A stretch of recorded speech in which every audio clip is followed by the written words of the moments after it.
Jerry, as ranching's become a big business, less family operations than there used to be, lots bigger operations. Some have gone to more of just a numbers game and kind of the survival of the fittest and maybe not watching them as closely.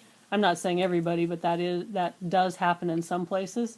Can you tell me a little bit about how you and your crew have approached raising cattle?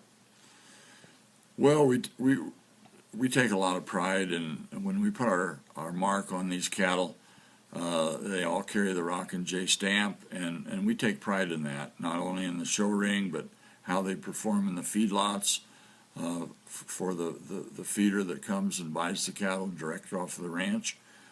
Some of our customers are repeat customers for up to 10 years. They like our cattle, they like the way they feed, they're profitable.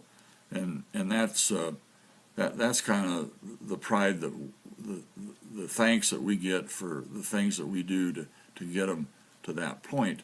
I might talk just a little bit about when calving season rolls around.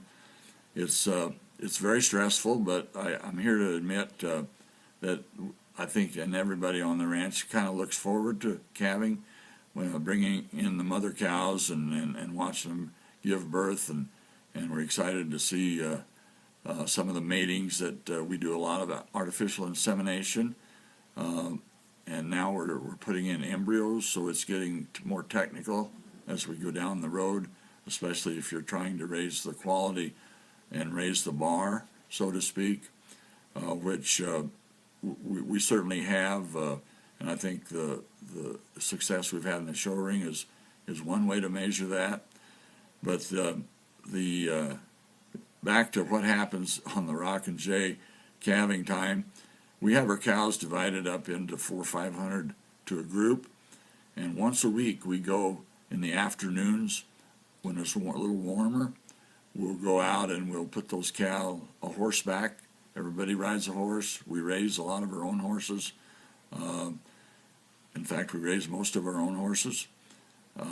Dolores that's her hobby, is cutting horses. But anyway, we go horseback, put them in a fence corner, and we sort out the mothers that we think have a good chance of giving birth the next 10 days.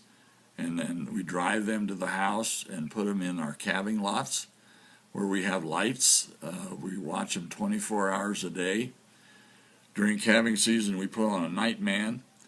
He sleeps in the day, and come 9 o'clock in the evening, he saddles his horse, and he rides through the cows every hour, all night long. If it's a warm night, no problem. If it's a cold night, they have to be taken in so the little calves don't get chilled, and make sure they get their first milk in a timely fashion. And that's the way they get off to a good start, a healthy start. So calving season is something that's very stressful. We work at it. We're very proud of the fact that come weaning time, we'll wean a 95% calf crop. And if we fail to do that, we feel like that we've failed somewhere along the line because we haven't done our job, so to speak. So yeah, we have a lot of pride in what we raise here, not only where we raise the cattle. It's the greatest cattle country known to man, but you gotta, it's not the easiest place to raise cattle because we get winter storms. We just came through the worst drought since the 30s back a year ago. So, it'll test you, but our crew is always up for a challenge, and that again is why we're getting the Rock and J beef thing established, not only because we think we do have the best product, but if we're going to work at this 24 hours a day, we want to get our product out in front of the public a little more.